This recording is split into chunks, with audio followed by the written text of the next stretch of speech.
السلام عليكم عشاق كرة القدم الأوروبية، عشاق الكرة الجميلة، عشاق المستديرة.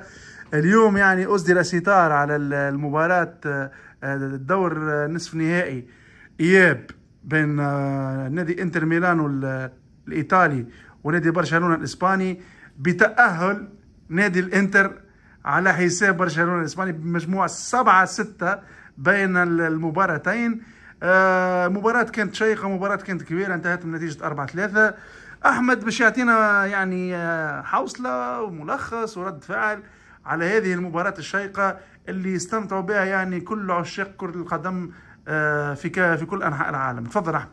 السلام عليكم الناس الكل. والحاجه نحب نقول لعشاق نادي انتر ميلان وفورزا انتر، برافو بصراحه. ماتش روعه روعه روعه. من ايام زمان ما شفناش ماتش كيما هكا بين الانتر وبرشلونه. ايطاليا هي جنة كرة القدم بصراحة. بلاد هي بصراحة اللي تمتعنا فيها بكرة القدم، وشفنا فيها كرة القدم الجميلة والجرينتا والاصرار على الربح. هذه مقولة مارادونا، هذه اكيد مارادونا كان يقول ايطاليا جنة كرة القدم. معليش النتلين يعشقوا فيه، معناها انسان اسطورة اسمها دييغو ارماندو مارادونا. برشلونة بصراحة العام هذا عدى موسم عالمي من كل النواحي، فنيا وهجوميا وتكتيكيا. مباريات ممتازة جدا قدمها برشلونة الإسباني، شفنا كرة قدم جميلة. لكن نقطة ضعف برشلونة هي الدفاع.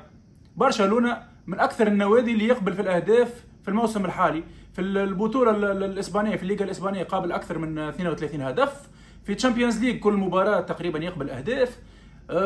رغم ذلك برشلونة قدم مباراة كبيرة مع انتر ميلانو اليوم. شفنا يعني في زوج مباريات كم هائل من الاهداف، 13 هدف تقريبا في زوج مباريات، اللي هي يعني عندنا برشا ما شفناش كرة القدم هذه والمتعة هذه. برشلونة لعبوا ارتكز خاصة على بناء الهجمة من يمين يامال، وانك تركز مع ملاعب واحد انه يبني لك اللعب وانه يخلق لك الفرص. فهذه في حد ذاتها يعني نقطة ضعف واضحة جدا. والله يا أحمد، تقريبا كلامك يعني أكد مقولة أنه الدفاع القوي يخليك تفوز بالألقاب، والهجوم القوي يخليك تفوز بالمباريات، يعني أو العكس بالعكس. يخليك تهز الألقاب. الدفاع القوي يخليك تهز الألقاب أكيد، وإيطاليا يعني متسمية على الدفاع. ورغم ذلك يعني كي تتفرج على مباراة اليوم تحس أنه فما اختلاف بين مباريات برشلونة الإسباني في الليغا الإسبانية أو في كأس الملك ومباريات اليوم أو مباراة اليوم.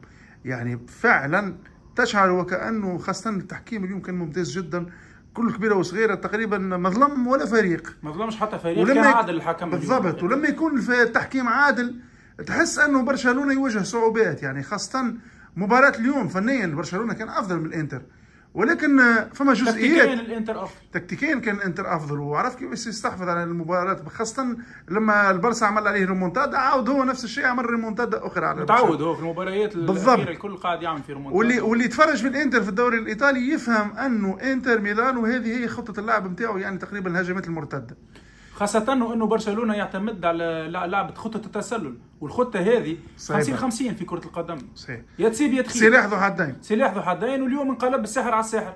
برشلونة متعود انه يعود في المباريات وينتصر في اخر دقائق. اليوم شفنا انتر ميلانو هو اللي عدل في دقيقة في ال 94 ولا في 93 دقيقة، وزاد سجل هدف في الحصص الإضافية. وديديكاس لخونا بلال ماجري اللي يعني يواكب المباراة. فورزا انتر يا بلال يا خويا، مبروك عليكم، عندكم كيف غلا. ومحمد شوكاني مادشو خونا محمد، ديديكاس خويا محمد، ربي يحفظك. اكيد راك صح عليك، يعني حضرت المباراة تاع اليوم، مباراة عالمية انت وبلال. ان شاء الله بالكش تقابلوا بعضكم غاديك، تشوفوا بعضكم، تعملوا لنا فيديو مع بعضكم. زوز ما شاء الله عليكم، مشرفينا لبرا، وربي ان شاء الله ديما معكم ويوفقكم ان شاء الله. طيب بالنسبه للمباراه احمد، يعني خلينا نرجع شويه على يعني كميه الاهداف، كم الاهداف يعني بين الذهاب والاياب. يعني نحكيو على 13 هدف، 6 اهداف في الذهاب و7 اهداف في الاياب، يعني في مستوى عالي. لما تشوف تقريبا الدفاعات الاثنين ما اخطاتش كثير، ما فماش اخطاء كارثيه، ومع ذلك تشوف الاهداف، يعني تشوف الحنكه، خاصه تعامل المهاجمين والتركيز العالي امام المرمى، خاصه من لاعبي الانتر، وقوه الفنيه للاعبي برشلونه بقياده لامين يامال اللي نعتبره افضل لاعب في المباراه اليوم، رغم ان الفريق مهزوم يعني اليوم، يعني صحيح. رغم خروج برشلونه. وهذا ما يعني يعود انه برشلونه تقريبا صاروا 10 سنين 10 سنين يعني يعجز على المرور للدور النهائي في كأس رابطة الأبطال، ويعجز على التتويج برابطة الأبطال، ويعجز نفس الشيء على التتويج.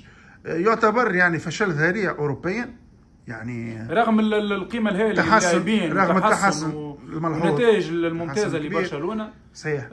فشل في الوصول للدور النهائي. يعني برشلونة لو تأهل اليوم كنا نقولوا لا يتأهل مستحق يعني إذا كان تأهل أكيد يفوز باللقب برشلونة. بالضبط. يعني الإنتر ممكن وبي اس جي أو أرسنال، يعني كل شيء وارد في الكرة. أرسنال ينجم يتأهل من فرنسا كما باري ينجم يتأهل. باريس وإنتر تقريبا نفس أسلوب اللعب، الهجمات المعاكسة، ويعني والاثنين عندهم لاعبين يعني ممتازين وقادرين، يعني اي فريق منهم قادر يفوز. هذا لو يعني تأهل باريس سان جيرمان للنهائي. بالضبط. يعني عشنا اليوم سهرة ممتعة، ونتمناه انه يعني الجماهير الرياضية يعني العاشقة لكرة القدم تتابعنا وتدعمنا باش نقدموا محتوى احسن ان شاء الله وافضل في المستقبل ان شاء الله. شكرا. تصبحوا على خير، ليلتكم زينة.